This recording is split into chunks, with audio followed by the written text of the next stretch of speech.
अंतर्यामी, अपनी आंखें खोलिए। हे भोलेनाथ, हे जगतपति, कृपया आप अपनी आंखें खोलिए। हे महादेव, हे शिव शंकर, कृपा करके हमारी पुकार सुनिए।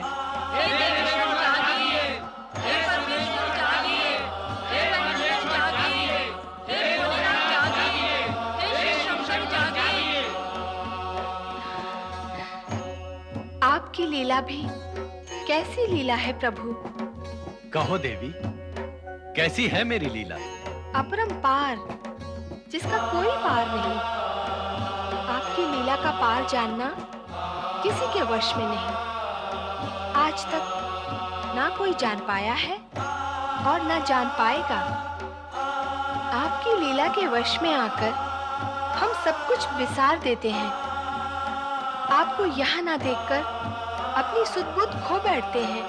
तुम तो स्वयं शक्ति रूपिणी हो पार्वती। हमारे यहाँ होने अथवा न होने से क्या अंतर पड़ता है? तुम तो स्वयं में संपूर्ण हो। फिर हमारी ऐसी कौन सी गतिविधि है जिससे तुम अनभिज्ञ हो? तनिक सा प्रयत्न करने पर तुम्हें सब कुछ स्पष्ट दिखाई देगा, सब दृश्यमान हो उठेगा। नारायण नारायण। आओ नारद, कहो क्या समाचार लाए हो? भगवान, समाचार नहीं, प्रश्न लाया हूं। प्रश्न? प्रश्न? हाँ माता। भोलेनाथ, आपने अवधूतेश्वर बनकर देवराज इंद्र की बुद्धि को यथोचित स्थान पर स्थिर तो कर दिया, किंतु अपनी क्रोधाग्नि से जलंधर को जन्म देकर उनके मस्तिष्क पर संकट का घंट जो आपने लटकाया है, उसका क्या होगा? वही होगा जो विधि ने रचा है। भगवान, जलंधर विश्व विजय की घोषणा कर चुका है। क्या आपने इस लक्ष्य में वो सफल होगा? उसके असफल होने का कोई कारण क्या तुम्हें ज्ञात है नारद? नहीं भगवान नहीं। यदि मुझे ज्ञात होता तो ये प्रश्न करने में यहाँ क्यों आता? नारायण नारायण। हाँ, मुझे इतना अवश्य ज्ञात है कि जलंधर अवधूत के क्रोध की ज्वाला से उत्पन्न हुआ है, अर्थात अवधूत पुत्र है।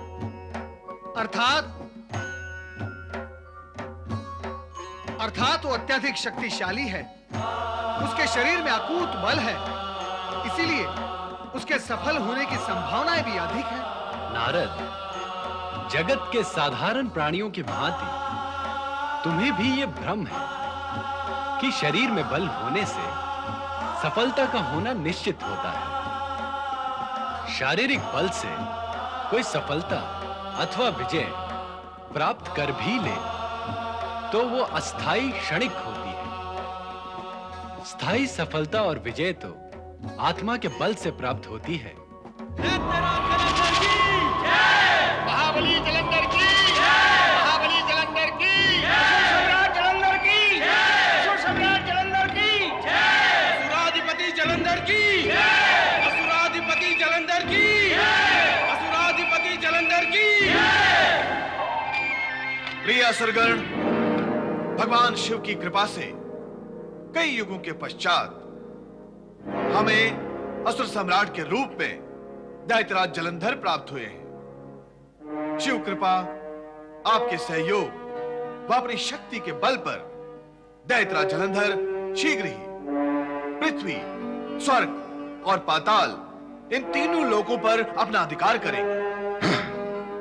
इन्हें समस्त असुर जाति का समर्थन व सहयोग चाहिए, तभी तीनों लोकों पर आधिपत्य करने में सफलता प्राप्त होगी। गुरुदेव, दैत्यराज के हम साथ हैं। हमारा सहयोग इन्हें सदा प्राप्त होगा। तीनों लोकों में असुर राज्य की स्थापना के लिए हम सदा तत्पर रहेंगे। हम दैत्यराज जलंधर के लिए अपना सर्वस्व न्योछावर कर सकते हैं। हम सर्वस्व न्योछावर कर सकते हैं। हम अपनी सेना असुर राज सम्राट के अधीन करेंगे। त्रिलोक विजय में हमारा समर्थन और सहयोग रहेगा। मेरी यवन सेना दैत्यराज जलंधर की व्यक्तिगत सेना बनकर रहेगी और युद्ध में वो दैत्यराज की रक्षा का दायित्व वहन करेगी। धन्यवाद, धन्यवाद कालनेमी। मैं आपका अत्यंत आभारी हूं। आपकी यवन सेना तथा संपूर्ण असुर जाति के सहयोग से मैं अत्यंत प्रसन्न हूं। महाबली जलंधर को पूर्ण विश्वास है कि आपका अड़िग विश्वास और दृढ़ निश्चय महाबली जलंधर के शक्तियों को इतना व्यापक कर देगा कि संपूर्ण देव जाति की शक्तियां उसके सम्मुख निस्तेज हो जाएंगी। मैं आपको वचन देता हूं कि आपके सहयोग से महाबली जलंधर आप सबको त्रिलोक के राज्य का सुख देगा।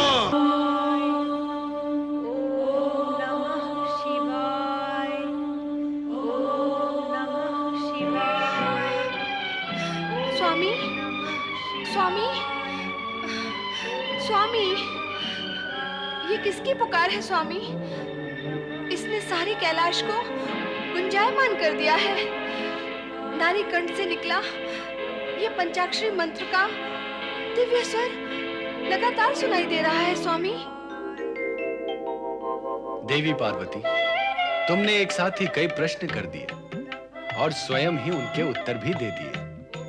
पुकार किसकी है इसका ज्ञान तो तुम्हें हो ही गया कि किसी नारी कंठ से निकले स्वर किसी नारी के ही हो सकते हैं।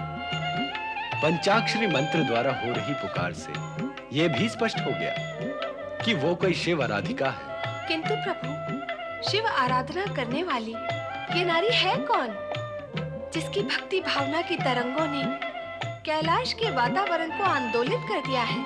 वो असुर कुल की एक कन्या है, असुर राज की पुत्री। असुर कुल की कन्या और ऐसी शिव भक्त? हाँ, उसके शरीर ने असुर कुल में जन्म अवश्य लिया है, किंतु उसकी आत्मा जन्म जन्मांतर से शिव भक्ति में लिप्त होकर शिवमय हो चुकी है। ऐसे समर्पित भक्तों के भक्तिपूर्ण स्वर कैलाश ही क्या संपूर्ण सृष्टि और ब्रह्मांड को आंदोलित करने की क्षमता रखते हैं। देवी प्रभु, आपने इतना कुछ बताया, किंतु मेरा मूल प्रश्न तो वही है जहाँ था। इस असुर कन्या का नाम क्या है? वृंदा। वृंदा नाम उत्तम और भक्ति कार्य भी अति उत्तम। मैं इस शिव भक्त नारी से मिलने के लिए अति उत्सुक हूँ स्वामी। इसकी आराधना का प्रत्युत्तर देने तो आपको जाना ही होगा। अर्थात तुम भी साथ जाना चाहती हो? हाँ स्वामी। किंतु हम वहाँ नहीं जा रहे हैं। ऐसा क्यों प्रभु? इतने समर्पित भाव से तन्मय होकर वह आपकी आराधना कर रही है और आप उसका उत्तर नहीं देंगे? इस समय उत्तर देने की आवश्यकता नहीं है देवी, कारण कि हमारे पूजा भाव में निमग्न यह कन्या हमारे प्रतीक शिवलिंग की पूजा आराधना से ही संतुष्ट हो जाएगी। मेरा विचार है देवी कि अब आपके सभी प्रश्नों का समाधान हो गया है। नहीं स्वामी, एक प्रश्न शेष है। वो भी कह डालो। असुर कुल में तो हिंसा, क्रूरता, अनाचार, अत्याचार, हरण, अपहरण करने की ही वृत्ति और प्रचलन है। फिर ऐसी भक्ति भाव वाली कन्या का जन्म किसी भक्त के कुल में न होकर असुर कुल में क्यों हुआ प्रभु? प्रकृति के लिए संतुलन बनाए रखना आवश्यक होता है। असुर कुल में तामसिक वृत्ति और हिंसक प्रवृत्ति का ही पोषण होता रहे तो शोषण सीमा से अधिक होने लगता है। ऐसे में असुर वृत्ति वालों के तमोगुण पर अंकुश लगाने, उनके दुष्कर्मों व दुष्चरणों को अवरुद्ध करने के निमित्त तथा उनकी कुबुद्धि को सुबुद्धि की दिशा देने के लिए उनके कुल में सात्विक प्राणी की उत्पत्ति का नियम प्रकृति ने बनाया है। अन्य और कोई प्रश्न देवी? नहीं प्रभु, अद्भुत ही होगी असुर कुल की ये कन्या वृंदा।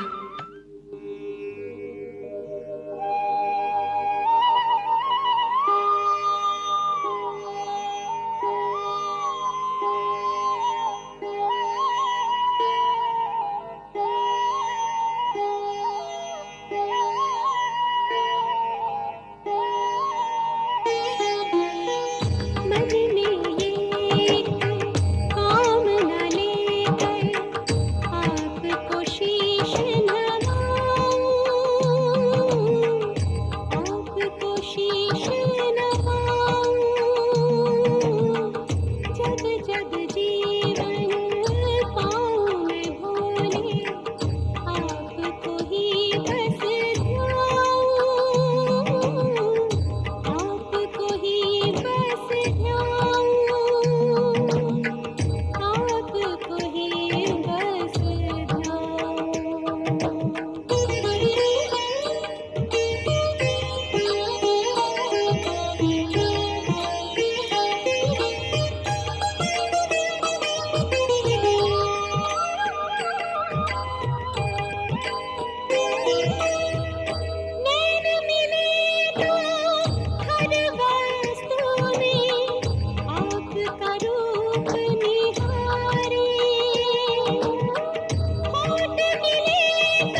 बची नहीं रही, समझदार हो गई हो।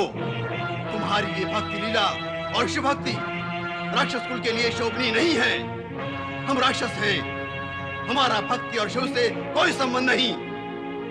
प्रणाम पिताजी। कुल परंपरा के विरुद्ध अशिष्ट आचरण करके यदि तुम शिष्टाचार का ढोंग करोगी तो वो मुझे स्वीकार नहीं होगा। पिताजी, मैंने आपको प्रणाम किया, आपने इसे ढोंग कह दिया। मैं भगवान शिव की भक्ति करती हूँ, उसे आप कुल परंपरा के विरुद्ध मेरा अशिष्ट आचरण कहते हैं। क्यों क्यों कहते हैं आप ऐसा पिताजी? अंधकार से हटकर उजाले की ओर जाना क्या अशिष्टता है?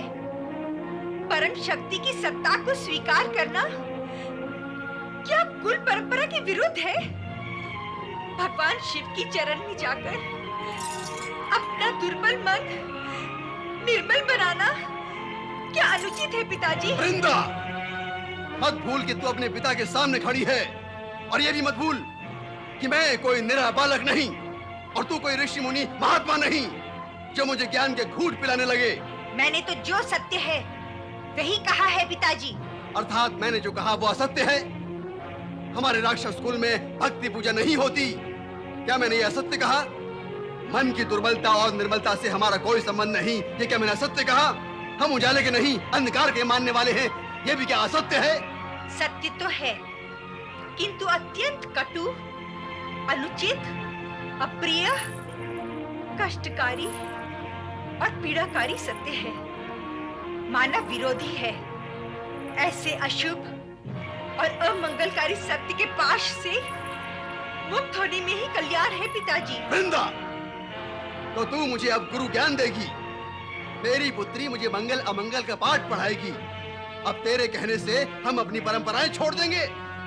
देव और दानों के सारे मतभेद भुलाकर वो कहना जो तू करती है, भेद तो आरंभ से है और अंत तक रहेगा।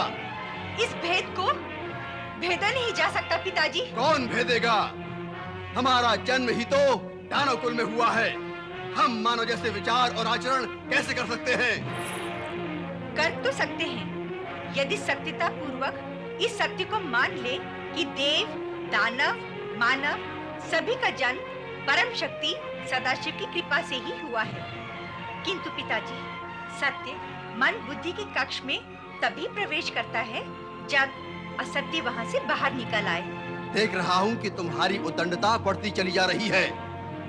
शिव भक्ति के फेर में पड़कर अब तो तुम्हें अपने पिता का अपमान करने में भी संकोच नहीं होता। नहीं पिताजी नहीं, आप मेरे पूज्य हैं। आपका अपमान करने का विचार तो मेरी कल्पना का स्पर्श भी नहीं कर सकता। मैं तो केवल ये कह रही थी कि प्राण चाहे जिस रूप के शरीर में हो, वो परम तत्व ओम का ही अंश होता है। देव, दानव, मानव के भीतर जो स्पंदन होता है वो भगवान शिव। बस वृंदा, बस बहुत हुआ, बहुत कह लिया तुमने और बहुत सुन लिया हमने। तुम शिव भक्ति द्वारा यहाँ के पूरे वातावरण को दूषित करके राक्षसों को मानवीय गुण और भक्ति का राग सुनाकर उन्हें कायर बनाने का प्रयत्न कर रही हो। ऐसा हम कदापि नहीं होने देंगे। आपने अपना निर्णय सुना दिया ना पिताजी, अब मेरा निर्णय भी सुन लें। आप मेरे पिता हैं केवल इस जन्म के। क्या? हाँ, यही सत्य है।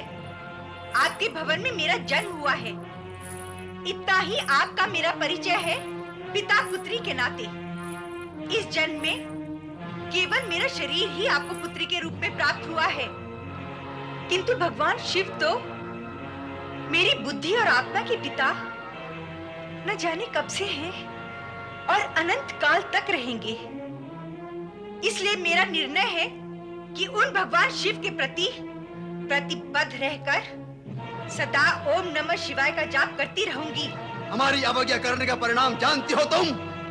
हम तुम्हारे प्राण हर लेंगे। नहीं, प्राण हरना आपके वश में नहीं है और प्राणों पर आपका अधिकार है भी नहीं। वो तो भगवान शिव की संपत्ति है। आप तो केवल शरीर हर सकते हैं, किंतु उसको समाप्त करना भी शिव इच्छा के बिना संभव नहीं हो सकेगा। और वे ऐसी अप्रिय इच्छा अपने भक्तों के लिए कभी नहीं करते, कभी नहीं। शिव इच्छा, शिव इच्छा। अरे तू तो मेरी पुत्री है, पुत्री, और मैं तेरा पिता हूँ, पिता। एक पिता होकर मैं अपनी पुत्री के प्राण कैसे हर सकता हूँ? कैसे हार सकता हूं? मैं नहीं हार सकता, नहीं हार सकता। किंतु दैत्य गुरु शुक्राचार्य से मिलकर मैं तुझे कठोर से कठोर दंड दिलवाऊंगा और तुझे शुक्राचार्य की आज्ञा का पालन करना ही पड़ेगा। ओम देवादिदेव देवेश सर्व प्राणाभृतांवर प्राणिनामपि नाभिस्त्वं मृत्युंजय नमोस्तुते। ओम देवादिदेव देवेश सर्व प्राणाभृतांवर प्राणिनामपि नाभिस्त्वं मृत्युंजय नमोस्तुते।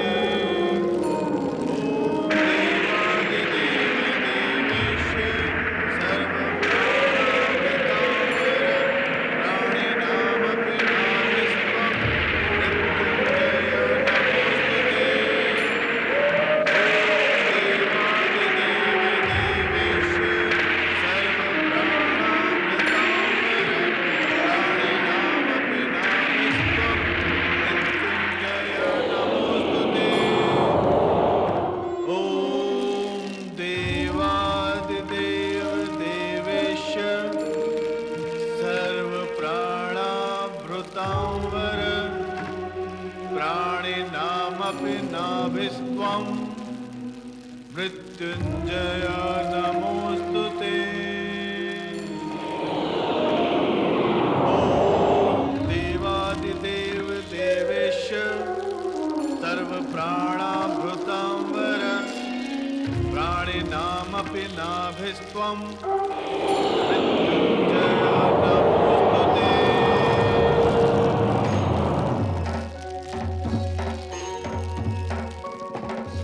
दैत्य गुरु शुक्राचार्य,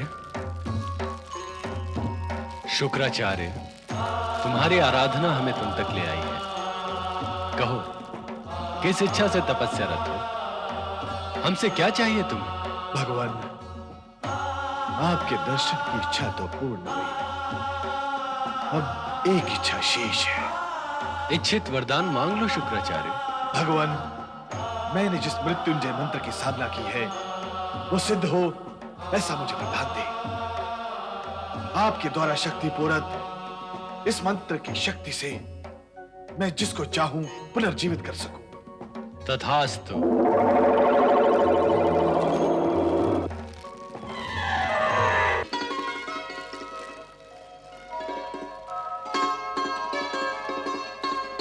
मुझे मृत्युंजय सिद्धि प्राप्त हुई है। अब मैं दैत्यराज जालंधर को अवश्य ही विश्व विजय प्राप्त करवा सकूंगा। अब ब्रह्मांड की कोई शक्ति मुझे त्रिलोक में असुरों का साम्राज्य स्थापित करने से नहीं रोक सकती, नहीं रोक सकती। दैत्य गुरु शुक्राचार्य को प्रणाम। ये मेरी पुत्री वृंदा। गुरुर्ब्रह्मा गुरुर्विष्णु गुरुर्देवो महेश्वरा गुरुर्साक्षात् परब्रह्म तस्मै श्री गुरुवे नमः। आयुष्मान भव। दैत्य गुरु, देखा ना, आपको प्रणाम करने में भी ये देवताओं का नाम लेना नहीं भूलती। एक राक्षस कन्या होकर राक्षस धर्म से ही विद्रोह कर रही है। मेरी आज्ञा का विरोध कर ये शिव भक्ति में लीन रहती है। आप इसे राक्षस धर्म समझाएं और आज्ञा दें कि ये शिव भक्ति को त्याग दे, और फिर भी न माने तो आप इसे कठोर से कठोर दंड अवश्य दें। काल अनावश्यक क्रोध बुद्धि को शून्य बना देता है, चाहे वो देव हो, दानव हो या मानव। इतना सदा स्मरण रखना कि किसी भी सिद्धि को प्राप्त करने के लिए देव कृपा की आवश्यकता होती है, और वो त्रिदेव हैं ब्रह्मा, विष्णु और महेश। तुम ये कैसे भूल गए कि दैत्य गुरु होने पर भी हम शिव आराधक हैं। भगवान शिव की आराधना करके उनकी कृपा प्राप्त कर हमने मृत्युंजय मंत्र की सिद्धि की है। उस मंत्र से हम किसी भी मृत प्राणी को जीवित कर सकते हैं। ऐसे महान महादेव की भक्ति से वृंदा को रोककर तुम घोर अपराध कर रहे हो कालने में। हम तुम्हारा ये शिवद्रोह कभी क्षमा नहीं करेंगे। ऐसा अज्ञानवश हो गए दैत्य गुरु, मुझे क्षमा करें। हम तो क्षमादान कर ही देंगे कालने में, किंतु अब शीघ्र ही तुम्हें कन्यादान करना होगा। अब हम अधिक समय तक वृंदा को तुम्हारे साथ नहीं रहने देंगे। हमने निश्चय कर लिया है कि अब शीघ्र ही इसका विवाह शिवांशी असुरराज जलंधर से कर देंगे, ताकि इसको तुम्हारी कटुवाणी, व्यंग्यवाद व प्रहार न सहने पड़े। नहीं दैत्य गुरु, नहीं, अब ऐसा नहीं होगा। आपने तो हमें शुभ समाचार सुनाया है। मेरी पुत्री के लिए योग्य वर का चुनाव करके आपने हम दोनों पर उपकार किया है। आपने मुझे चिंता मुक्त कर दिया। अब हम इस विवाह का प्रस्ताव लेकर जलंधर के पास जाएंगे। पिताजी, देखा आपने, शिव इच्छा से शिव आराधक ने मेरी रक्षा कैसे की। उनकी कृपा, उनकी माया और उनकी लीला अनंत है। ओम नमः शिवाय। ओम नमः शिवाय। जाती हो, फिर भी तुम्हारा मुख चिंताग्रस्त क्यों है? कोई विशेष कारण नहीं है स्वामी। विशेष ना सही, साधारण कारण क्या है? तुम्हें तो ज्ञात है कि संसार में किसी के भी मन का रहस्य हमसे छुपा नहीं है। यदि ऐसा है तो प्रश्न करने की आवश्यकता ही क्या है? बिना प्रश्न किए ही मन का रहस्य जान लीजिए और आप हमें भी बताइए कि आपने क्या जाना है। देवी, तुम्हारी चिंता का कारण यह है कि अचानक एक शक्तिशाली असुर पुनः उत्पन्न हो गया है। वो तीनों लोकों में उपद्रव उत्पन्न अवश्य करेगा तथा समृद्धिवान प्राणीजनों को कष्ट देगा, धर्मात्माओं के लिए भी संकट उत्पन्न करेगा और देवताओं को भी पीड़ित करेगा। अर्थात सृष्टि की संतुलित व्यवस्था में बाधक बनकर वे उसे असंतुलित करेगा। स्वामी, आपने मेरी मन की आशंका को जान लिया है। मैं भी विचार करती थी कि भगवान शिव को ऐसा भयानक असुर इस जगत में प्रकट करने की क्या आवश्यकता थी। देवी, जिस आवश्यकता को तुम नहीं समझ सकी हो, उसे भगवान शिव ने समझकर ही प्रकट किया होगा। अर्थात अनेक बार की घटनाओं से यह स्पष्ट है कि भगवान शिव लीला आरंभ में विचित्र, अनावश्यक और भयावह प्रतीत होती है, किंतु उसके गर्भ में सदा ही धर्म रक्षा, प्राणी मात्र का कल्याण और सर्वहित ही निहित होता है। इसलिए व्यर्थ की चिंता का त्याग करो और अपने मन को प्रफुल्लता की दिशा की ओर ले चलो। नारायण नारायण। श्री हरि विष्णु और माता लक्ष्मी नारद का प्रणाम स्वीकार करें। आओ नारद। श्री हरि, मैं आज तुम जलंधर के विषय में समाचार लाए हो। नारायण नारायण। जिसका ध्यान आपको है वो समाचार कहाँ रह जाता है श्री हरि। समाचार लाना ये सत्य नहीं, समाचार के बहाने वैकुंठ आकर आप दोनों के दर्शन करना, यही मेरा स्वार्थ है। विषय की दिशा को बदलना भी तुम्हारी लीला का ही एक अंग है नारद। माता, ऐसा कदापि नहीं है। क्यों नहीं? तुम यहाँ अवश्य एक विशेष समाचार लेकर आए हो और वैकुंठ आने के बहाने की ओट में बहाना बनाकर मूल विषय से हट रहे हो। माता, श्री हरि सबके मन का सत्य जानते हैं। जब वे आपके मन की बात जान सकते हैं, तो भला मैं बहाना बनाकर कोई बात मन में कैसे और कहां रख सकता हूँ? नारायण नारायण। नारद, ये सत्य है कि श्री हरि सब कुछ जानते हैं, किंतु ये भी सत्य है कि हर बात उनसे पूछी नहीं जा सकती। इसलिए वो बात जिसे मन में यहाँ सुनाने का विचार लेकर तुम आए हो, सुनाओ। नारायण नारायण। आपके इस हट और आग्रह के वशीभूत होकर मैं अपने मन की बात सुना तो दूंगा माता, किंतु भय है मुझे आपके कोप का भाजन बनना होगा। क्यों?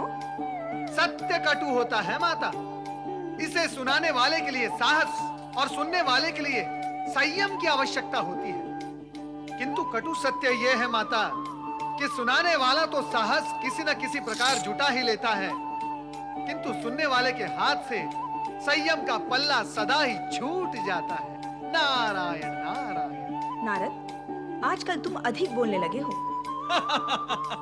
ठीक है माता लक्ष्मी, आप अधिक नहीं, केवल संक्षिप्त में सत्य बोलूंगा, जिसे सुनकर आप न केवल आश्चर्यचकित हो जाएंगी, अपितु असुरों के प्रति आपका दृष्टिकोण ही बदल जाएगा।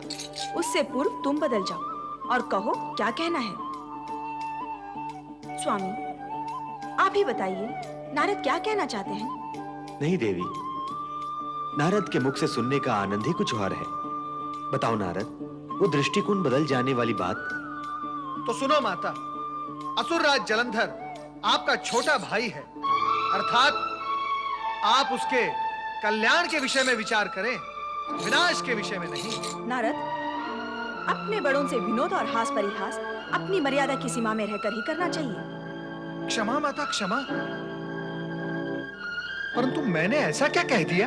असुर जाति में मेरी गणना करके ये पूछ रहे हो कि क्या कह दिया? नहीं नहीं नहीं नहीं माता, नहीं नहीं, मैंने ऐसा तो नहीं कहा। असुर राज जलंधर को मेरा भाई कहने का क्या स्पष्ट अर्थ ये नहीं हुआ कि मैं भी असुर हूँ? नहीं। और स्वामी, आप भी ऐसा अप्रिय विनोद मौन रहकर सुन और सहन कर रहे हैं? सत्य तो मौन रहकर ही सुना जाता है देवी, विरोध तो असत्य का किया जाता है। स्वामी, आप भी नारद की बातों में आ गए। तर्क वितर्क की सारी संभावनाएं इस सत्य के नीचे दब गई हैं देवी, कि जलंधर तुम्हारा छोटा भाई ही है। ये आप क्या कह रहे हैं स्वामी? ऐसा कैसे हो सकता है? ऐसा ही है देवी, तुम्हारा जन्म सागर मंथन के समय समुद्र के गर्भ से ही हुआ था।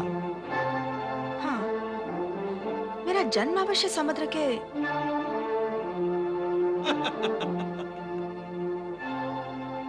जलंधर का जन्म भी समुद्र से ही हुआ है, अर्थात समुद्र ही तुम दोनों के पिता हैं।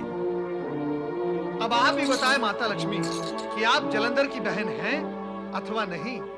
नारायण नारायण, जिसे आप मेरा अप्रिय विरोध समझ रही थी माता, वही अटूट सत्य निकला। इस सत्य को स्वीकारने में तुम्हें कोई आपत्ति नहीं होनी चाहिए देवी। अब आप ही निर्णय करें माता लक्ष्मी कि आपको जलंधर से घृणा करनी चाहिए अथवा प्रेम। प्रभु, क्या नारद यहाँ आपकी प्रेरणा से आए थे? जगत के सारे कार्य कहीं ना कहीं किसी न किसी से प्रेरित होकर ही होते हैं।